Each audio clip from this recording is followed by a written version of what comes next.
할렐루야. 우리 옆 사람에게 한번 축복하며 인사하겠습니다. 오늘 성도님의 얼굴을 보니까 앞으로 50년은 거뜬합니다. 이렇게 한번 축복하겠습니다. 시작.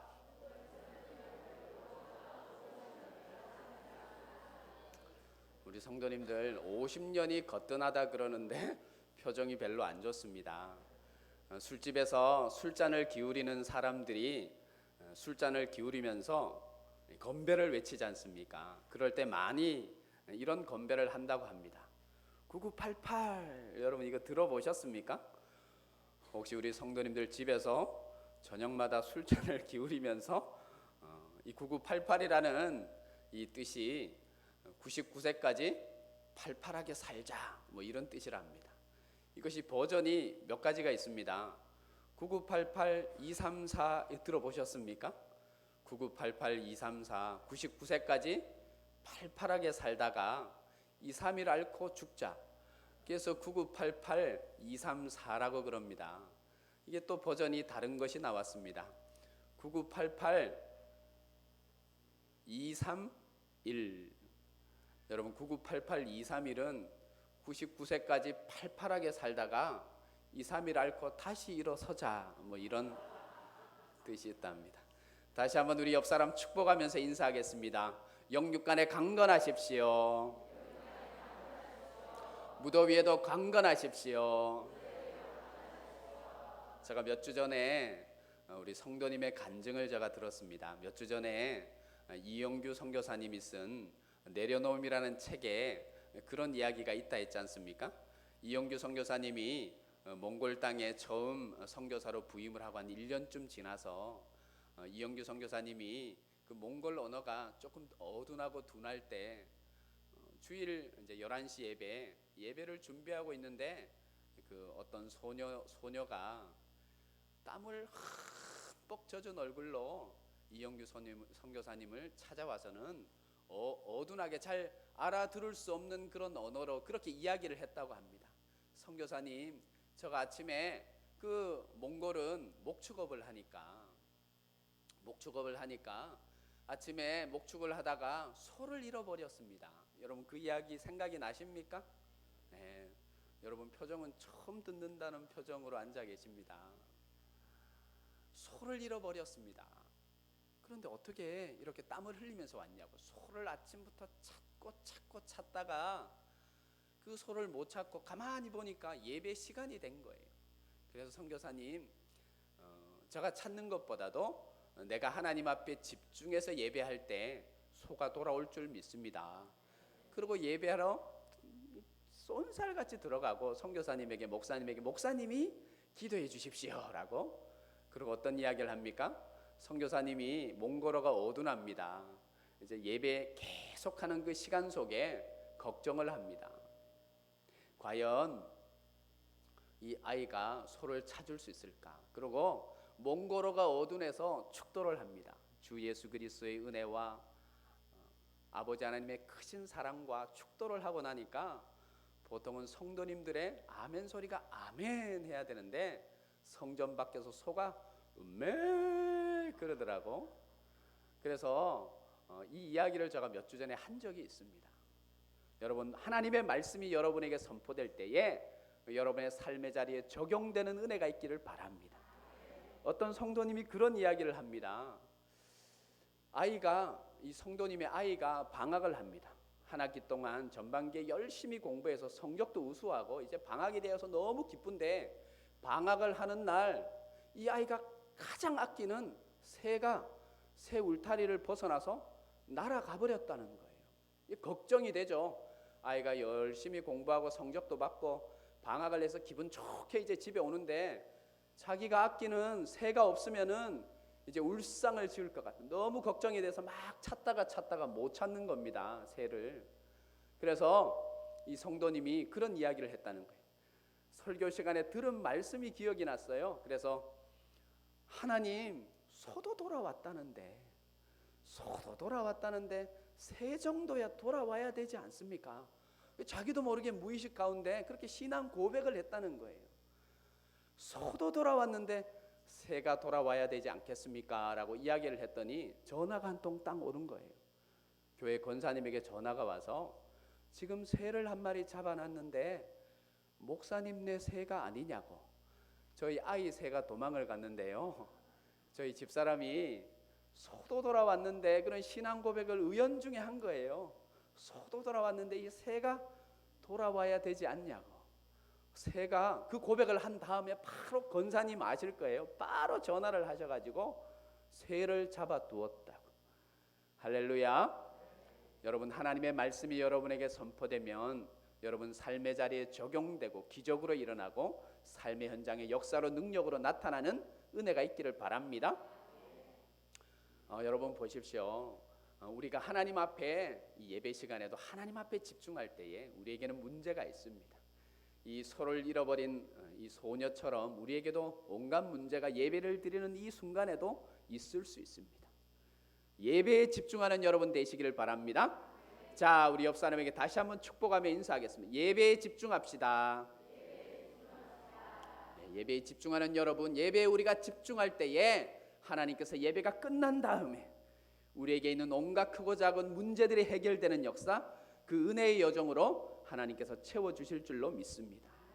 14세기에 르네상스의 그 중심지였던 이탈리아의 피렌체를 중심으로 그 르네상스의 문화, 기독교 문화를 이끌어갔던 레오나르도 다빈치 그 화가를 우리는 너무 잘 압니다.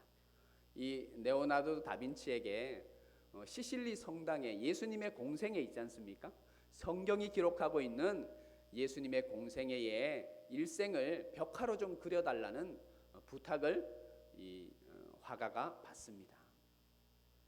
레오나르도 다빈치가 그 부탁을 받고 나서 예수님의 출생부터 동방박사가 예수님을 경배하고 목자들이 경배하는 그 모습을 잘 그려나갑니다. 근데 누가복음 2장에 보면 12살의 예수님의 모습이 나옵니다. 유월절을 세시면서 회당에 들어가서 하나님의 말씀을 강론하는 12살 예수님의 모습에 그 영감이 일어나지를 않는 거예요.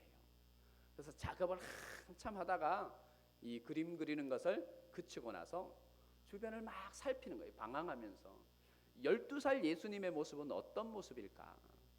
길을 가다가요 12세 소년을 한 명 만났어요. 그 아이를 보니까 눈빛이 너무 순수한 거예요. 그 아이의 얼굴이 너무 기쁨이 충만해서 12살 예수님의 형상을 담고 있는 거예요. 그 눈에는 예수님의 사랑이 가득한 그 모습을 안고 있는 거예요. 그래서 이 레오나르도 다빈치가 그 아이에게 부탁을 합니다. 아이야, 내가 사실은 시실리 성당에 벽화를 그리고 있다. 예수님의 생애를 그리고 있는데 내가 지금 12살 예수님의 모델을 찾지를 못해서 영감을 얻지를 못해서 방황하고 있었는데 너의 얼굴을 보니까 너가 12살 예수님의 얼굴을 담고 있구나. 나의 모델이 좀 되어주지 않겠니? 그리고 그 아이를 성전으로 데려가서 12살 이 회당에서 하나님의 말씀을 강론하는 예수님의 형상, 그 모델을 그 아이를 보고 그렸다는 거예요. 유명한 화가가 얼마나 작품 활동이 왕성했겠습니까? 시실리 성당뿐만 아니라 그 당시에 레오나르도 다빈치의 대부분의 대표작들이 그때 그려집니다. 시실리 성당에 예수님의 생애를 그리고 한 십수년이 지났습니다. 시간이 지나서 그때까지 열심히 작업을 하는데 마지막 예수님의 이제 십자가의 사역에 있어서 또 그림이 딱 막히는 거예요. 그 막히는 그 시점이 어디냐면 오늘 본문에 등장하는 가룟 유다의 모델을 찾을 수가 없는 거예요. 배신자의 얼굴을 하고 있고 그 세상에 악이 깃들어 있는 그 사람의 형상을 찾을 수가 없는 거예요. 그래서 선술집을 방황하고 이 레오나르도 다빈치가 그림 그리는 걸 중단하고 선술집을 찾아다니면서 가룟 유다의 모델을 찾고 있었는데 이 레오나르도 다빈치의 일생에 정확하게 기록된 이야기입니다. 이게 사실적인 이야기입니다. 어느 날 가룟 유다의 모델을 찾고 있는데 배신자의 얼굴을 하고요, 세상에 죄악이 가득 찬 그런 사람의 얼굴을 한 술 취한 중년의 남자를 만난 거예요. 그리고 그 사람에게 부탁을 하는 거예요. 시실리 성당에 가서 나의 모델이 좀 되어주지 않겠냐고. 그리고 그 아저씨를 데려갑니다. 그런데 사실은 성전에 데려가서 이런 이야기를 합니다. 사실은 당신이 오늘 예수님을 배반한 12제자 중에 가룟 유다의 모델이라고 이야기를 하니까 그때서야 그 사람이 울면서 이야기를 하더라는 거예요. 선생님, 사실은 수십 년 전에 12살의 예수님의 모델을 섰던 애가 바로 접니다. 제가 몇십 년 전에 예수님의 12살의 형상을 모델해서 선생님 앞에 서서 모델을 했던 사람입니다. 그때 이 레오나르도 다빈치가 크게 놀랐다는 거예요.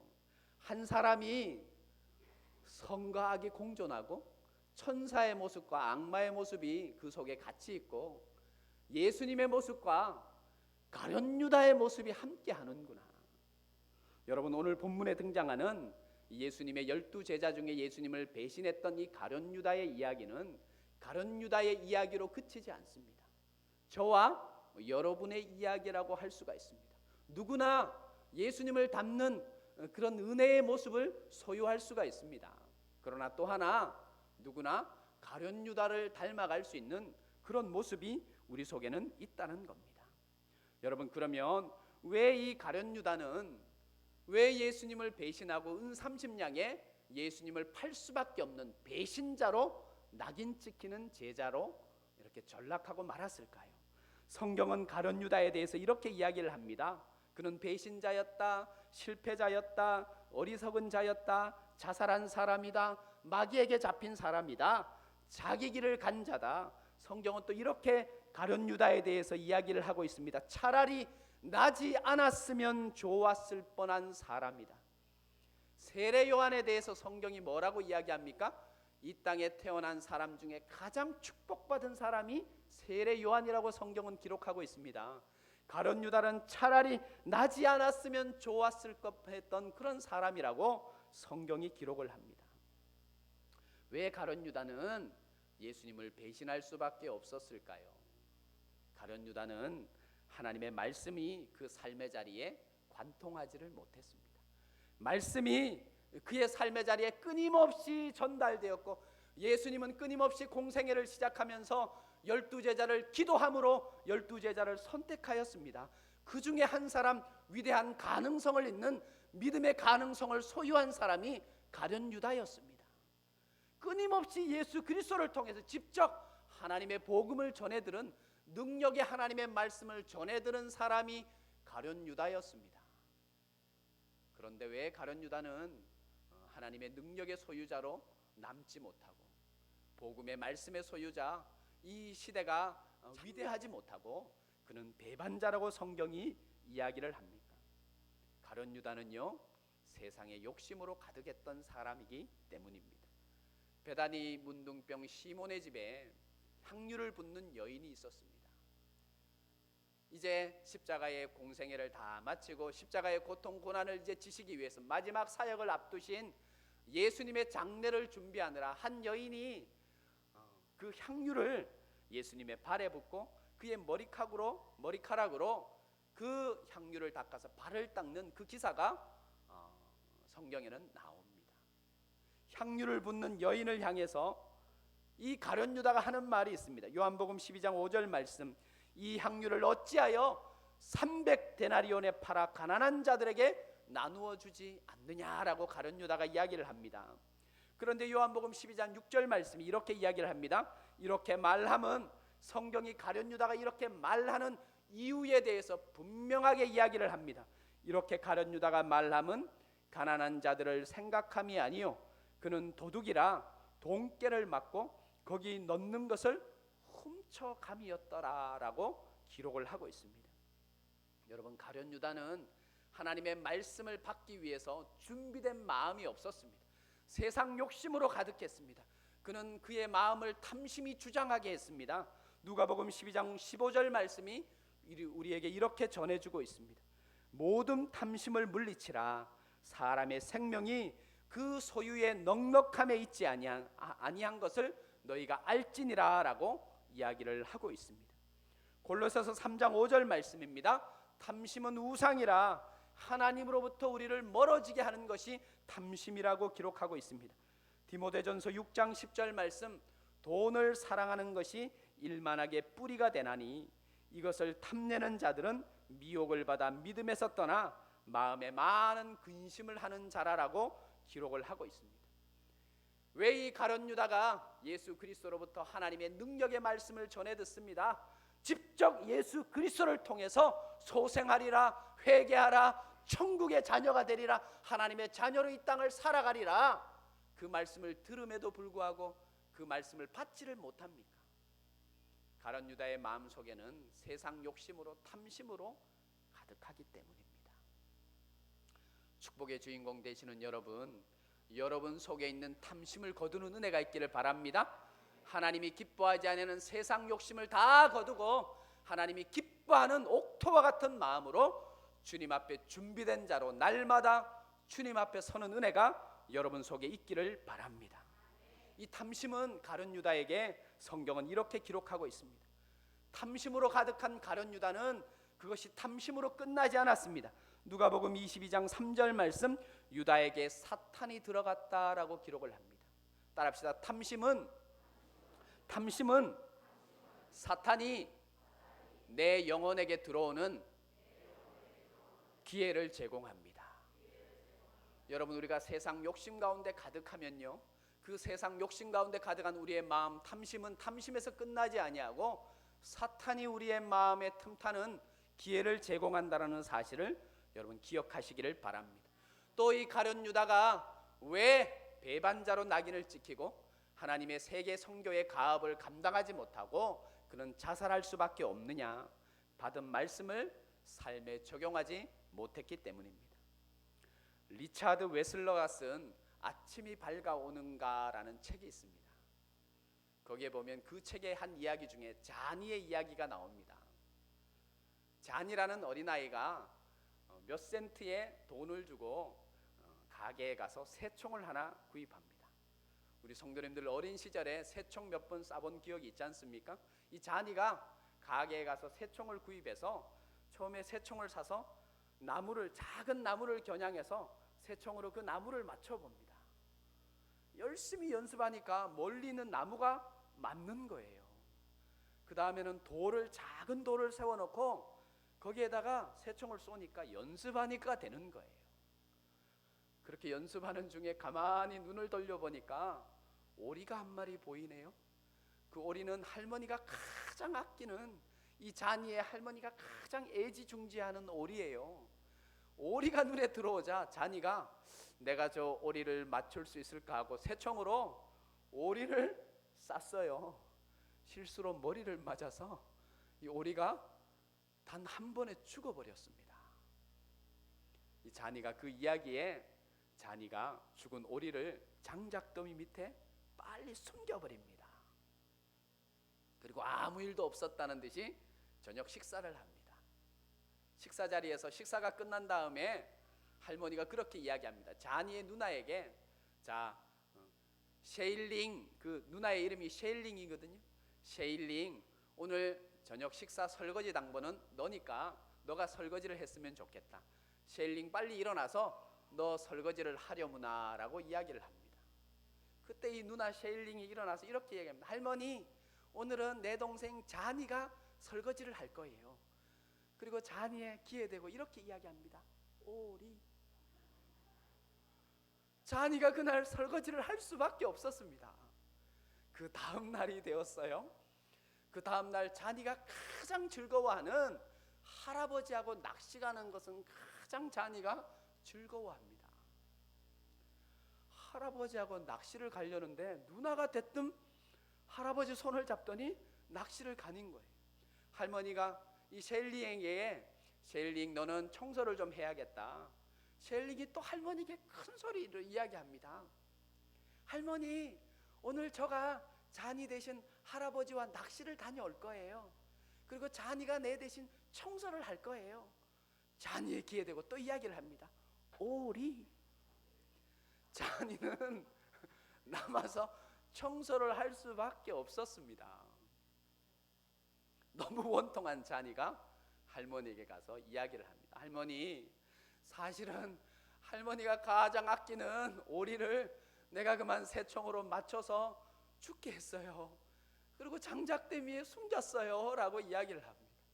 할머니가 자니의 이야기를 듣더니 이렇게 이야기를 합니다. 자니야, 내가 창문 너머로 너가 오리를 맞추는 것도 보았고 너가 죽은 오리를 장작더미 밑에 숨기는 것도 내가 다 알고 있다. 자니야, 너는 오리보다 몇백 배 더 소중한 나의 손자란다. 걱정하지 말아라. 내가 너를 용서해 줄게. 할렐루야. 저녁 식사 시간이 되었어요. 낚시에 다녀온 셰일링 누나가 그럽니다. 할머니가 이제 저녁 식사가 다 끝나고 난 다음에 셰일링에게 그렇게 이야기를 합니다. 셰일링, 너 어제 너 식사 당번 설거지 당번 설거지 안 했으니까 너 오늘 설거지 했으면 좋겠다. 이 누나가 다시 담대하게 일어나서 그렇게 이야기합니다. 할머니, 오늘 저녁 설거지도 자니가 할 거예요. 그리고 자니의 귀에 대고 오리 그랬습니다. 자니가 큰 소리로 이 누나 셰일링에게 이렇게 이야기했답니다. 일 없다. 여러분, 누가 여러분을 정죄하고 판단하고 여러분의 잘못을 들추고 있습니까? 여러분 죄를 들추고 있습니까? 로마서 8장 1절로 2절 말씀은 우리에게 이렇게 일러주고 있습니다. 그러므로 그리스도 예수 안에 있는 자에게는 결코 정죄함이 없다. 할렐루야. 여러분, 그리스도 예수 안에 있는 자에게는 결코 정죄함이 없음을 믿으시기 바랍니다. 그리스도 예수 안에 있는 생명의 성령의 법이 죄와 사망의 법에서 저와 여러분을 해방시키신 줄로 믿습니다. 이롭다 했던 자니가 누나의 귀에 대고 또 이렇게 이야기를 했다고 합니다. 됐거든. 여러분 주변의 분들이 여러분을 정죄합니까? 판단합니까? 여러분의 잘못을 들추고 죄인이라고 판단하고 정죄하는 그런 모습, 그런 소리를 듣습니까? 하나님의 말씀, 능력의 말씀, 생명의 말씀이 여러분의 삶에 적용되는 은혜가 있기를 바랍니다. 적용되는 자는 그 사람을 향해서 이야기할 수 있습니다. 됐거든, 일 없거든 라고 이야기할 수 있습니다. 하나님의 말씀을 적용하지 못하면 끊임없이 자기를 자책하고 나는 죄인이라고 이야기합니다. 요한일서 1장 9절 말씀이 이렇게 우리에게 일러주고 있습니다. 만일 우리가 우리의 죄를 자백하면 저는 미쁘시고 의로우사 우리의 죄를 사하시며 모든 불의에서 우리를 깨끗하게 하여 주실 것이라. 오늘 본문에 등장하는 가룟 유다는요, 처음부터 배신자가 아니었습니다. 그는 하나님의 기대를 품고 예수 그리스도께서 밤을 새워 기도하시고 선택한 믿음의 소유자였고, 민족을 생각하는 사람이었고, 하나님의 영광을 생각하는 사람이었고, 말씀 가운데 거했던 사람이 가룟 유다입니다. 예수 그리스도께서 가룟 유다의 가능성을 보고 그를 선택한 사람입니다.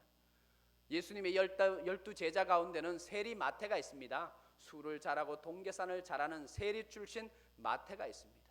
그런데 이 세리 마태보다도 더 정확하게 계산하고 이 제자 공동체 가운데 신뢰가 있었기 때문에 세리 마태에게 동계를 맡기지 아니하고 제자들과 예수님은 이 가룟 유다에게 동계를 맡기는 그런 정직한 자였습니다. 여러분, 그리고 이 가룟 유다에게는 예수님께서 끊임없이 말씀하셨습니다. 요한복음 13장 1절 말씀, 이미 목욕한 자는 발밖에 씻을 필요가 없느니라. 온몸이 깨끗하니라. 너희가 깨끗하나 다는 아니니라. 13장 11절에서 이렇게 이야기합니다. 이는 자기를 팔자가 누구인지를 예수께서 아시고 그러므로 다는 깨끗하지 않다 일렀습니다. 최후의 만찬 자리에서 유다가 예수님께 묻습니다. 예수님을 팔자가 나는 아니지요, 나는 아니지요 라고 이 가룟 유다가 예수님께 정확하게 물었습니다. 예수님이 이렇게 대답합니다.